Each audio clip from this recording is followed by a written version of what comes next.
Qin Yichen awalnya berpikir bahwa setelah dia mendapatkan ingatan di benaknya, kebenaran akan terungkap. Apakah Tuan Kecil dikirim ke Sekte Dewa Suci atas inisiatifnya sendiri, atau karena kecelakaan?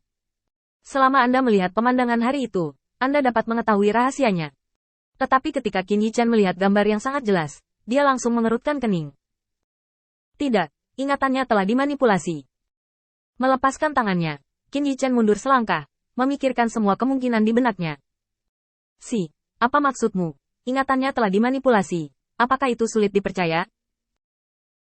Qin Yichen sedikit mengangguk. Dalam ingatan normal, tidak mungkin untuk menjadi begitu akurat dan jelas, dan bahkan tidak mungkin untuk melihat warna bunga apa yang ada di pinggir jalan. Qin Yichen melirik bocah kecil itu lagi, dan menjadi lebih yakin akan penilaiannya. Pada usia anak ini, tidak mungkin baginya untuk memiliki kekuatan untuk membekas memori hari itu di benaknya. Bocah laki-laki itu menundukkan kepalanya dan mengepalkan tinjunya. Aku tidak berbohong padamu. Aku benar-benar tuan kecil yang kutemui di sana. Aku ingat semuanya. Qin Yichen tidak berdebat dengan anak ini, tetapi berpikir sejenak. Kalau begitu pikirkan tentang ingatan sebelum kamu bertemu dengan tuan kecil. Apakah kamu masih ingat? Anak kecil itu pasti akan kembali. Tentu saja aku ingat. Sehari sebelum aku bertemu dengan tuan kecil, aku. Anak kecil itu tercengang. Ketika dia tidak memikirkannya dengan hati-hati, dia sepertinya tidak melupakan apapun. Tetapi ketika dia benar-benar memikirkannya, dia tidak ingat apa-apa. Saya. Dengan mulut terbuka, bocah lelaki itu sedikit kewalahan. Qin Yichen menghela nafas tak berdaya dan meletakkan tangannya di kepala bocah lelaki itu. Itu bukan salahmu. Aku tidak bisa menyalahkanmu. Aku tidak perlu memikirkannya lagi. Bocah lelaki itu dengan keras kepala memelintir tangan Qin Yichen, memeluk kepalanya dengan kedua tangan, dan menancapkan kukunya ke dalam pikirannya. Aku ingat. Aku harus ingat. Mustahil untuk dilupakan. Tiba-tiba, bocah lelaki itu menyemburkan seteguk darah. Melihat momentumnya tidak tepat, Qin Yichen dengan cepat menggunakan energi spiritualnya untuk membantu bocah lelaki itu mempertahankan semangatnya, tetapi masih terlambat. Pada saat itu, jiwa benar-benar hancur. Kesederhanaan di mata bocah itu tiba-tiba menghilang, seolah-olah dia baru saja bangun dari mimpi besar. Dia melihat pakaian utusan di tubuh Qin Yichen, dan ekspresinya tiba-tiba menjadi lebih cemas. Pegang tangan Qin Yichen dengan keras. Orang itu tidak. Jiwa hancur dan tertelan dari dalam keluar. Bahkan jika Qin Yichen memiliki hati, dia tidak dapat kembali ke langit. Bukankah orang itu? Beberapa ksatria membisikkan kalimat ini. Mereka tidak tahu arti kalimat ini. Tapi Qin Yichen tahu apa yang dia katakan sebelum dia meninggal. Orang itu bukan tuan kecil. Semuanya penipuan, semuanya bohong. Berapa banyak orang yang terlibat di balik ini? Qin Yichen tidak memiliki cara untuk mengeksplorasi. Sebuah desahan. Qin Yichen menggelengkan kepalanya diam-diam. Tampaknya lebih berhati-hati di masa depan.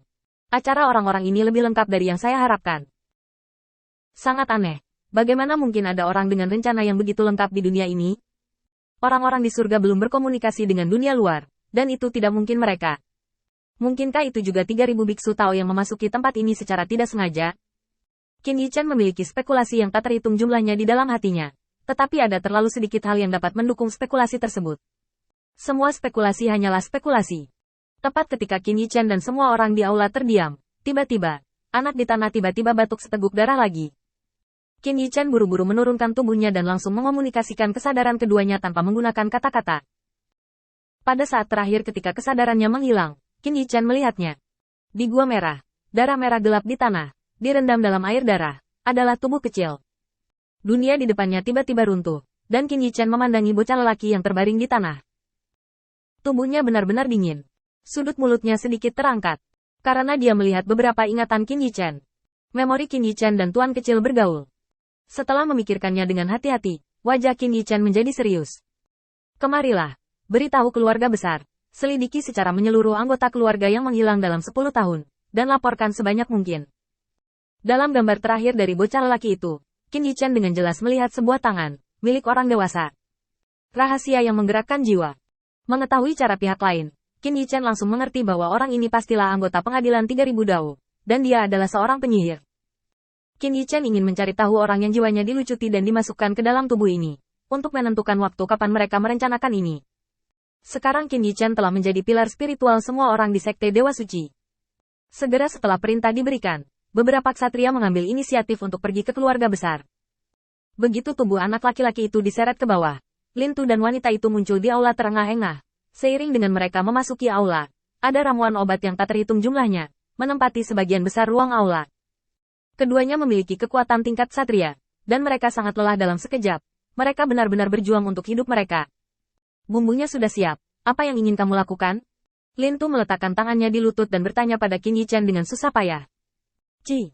Mendengar suara ini, Qin Yichan tiba-tiba menoleh ke belakang, dan melihat bahwa pakaian tuan kecil tidak bisa lagi membungkus tubuhnya, dan celana ditarik terbuka untuk memperlihatkan kulit putihnya. Qin Yichan segera menggunakan energi spiritualnya untuk menyimpan bahan obat yang tak terhitung jumlahnya. Kamu pergi keluar aula. Begitu kata-kata itu jatuh, api pil itu menyala hebat di aula. Gelombang panas yang mendekat memaksa semua orang untuk mundur.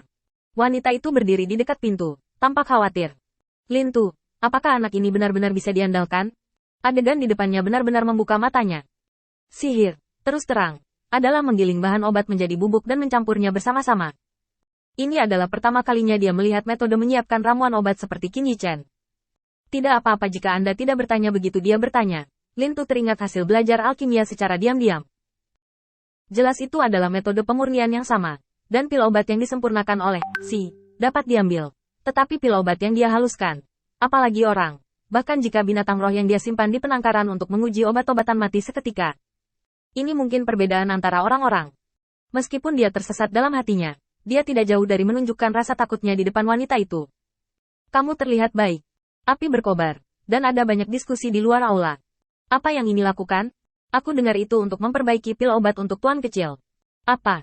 Bukankah jamu sudah lama punah? Saya mendengar bahwa Si dapat disempurnakan, tetapi kami belum pernah melihatnya sebelumnya, jadi saya tidak yakin. Hei, dukung tuan kecil bisa aman kali ini. Dalam suara diskusi semua orang, aula sudah panas. Pilar-pilar emas di aula utama tampaknya telah dipanggang, dan jus emas terus jatuh, dan tanahnya berwarna kemasan dan menarik perhatian. Di aula, Qin Yichan mendengar derit kewalahan dari balok aula, dan menopang aula dengan energi spiritual. Aula dari Sekte Pembunuh Dewa adalah kepercayaan dari Sekte Pembunuh Dewa. Jika dibakar dengan sendirinya, pasti akan menjadi pegangan. Melihat bahwa bahan obat di setengah aula dilebur menjadi cairan obat, Qin Yichan menarik napas dalam-dalam. Sudah waktunya untuk memulai.